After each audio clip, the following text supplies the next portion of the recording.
मजदूरी तो मृत्यु है। क्योंकि पाप की मजदूरी तो क्या है? मृत्यु है। मृत्यु लिखा है, या फिर ये लिखा है कि पाप जो करेगा उसको बहुत सम्मानित किया जाएगा, ऐसा लिखा गया है? पाप की मजदूरी केवल और केवल मृत्यु है। इंसान कैसा भी क्यों ना हो, किसी जाति धर्म का क्यों ना हो, किसी विशेष वर्ग का क्यों ना हो, जो भी पाप करेगा उसको दंड मृत्यु ही मिलना है। हाँ जी।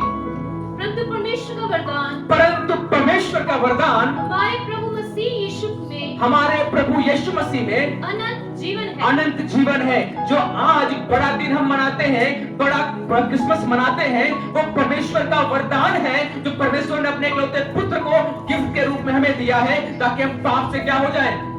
नजात पाए, पाप से हम छुटकारा पाए। और क्योंकि लिखा गया जो पाप की मजदूरी है वो केवल मृत्यु है। हमारे जीवन पर, आपके जीवन पर, आपके बच्चों के जीवन पर, आपके आने वाली पीढ़ी के जीवन पे पाप और शाप है, जिसके द्वारा मृत्यु भी है। लेकिन अगर आप चाहते हैं कि उस पाप का दंड हट जाए तो केवल और केवल यीशु मसीह के द्वारा हो सकता है, और किसी के द्वारा नहीं हो सकता है। और इसीलिए ये केवल बाइबल में नहीं, लेकिन हिंदू धर्म शास्त्र में भी ये बातें लिखी गई हैं जो पाप के बारे में सिखाता है, जो पाप के बारे में प्रार्थना करने को बताता है। जब आप पढ़ते हैं वैष्णव ब्राह्मण मंत्र आप पढ़ते हैं, बहुत अच्छी बात लिखी गई है, जो प्रार्थना सिखाई गई है, जो हमारे पंडित ऋषि मुनि और लोग थे। लिखा गया है कि पापम पापात्मा पाप कर्मा पाप संभवम त्राहिमाम पुनरुत्थाम सर्व पाप हरिहरे, अर्थात हे परमेश्वर मैं पापी हूँ, मैंने पाप में जन्म लिया है और आगे भी पाप करता रहूंगा, मुझे पाप से बचाए रखना।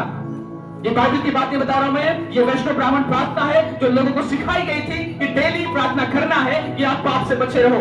लेकिन पाप से बचाएगा कौन? हमने पाप में जन्म लिया है, कौन पाप से बचाएगा? बाइबल कहती है, यूहन्ना उसका 14:6 में लिखा गया है कि मार्ग, सत्य और जीवन केवल और केवल यीशु मसीह है।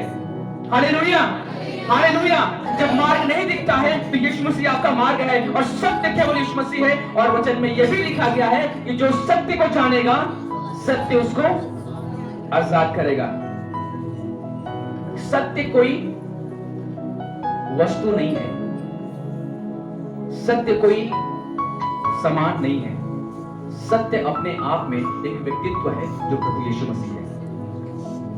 सत्य अपने आप में एक व्यक्तित्व है, एक व्यक्ति है।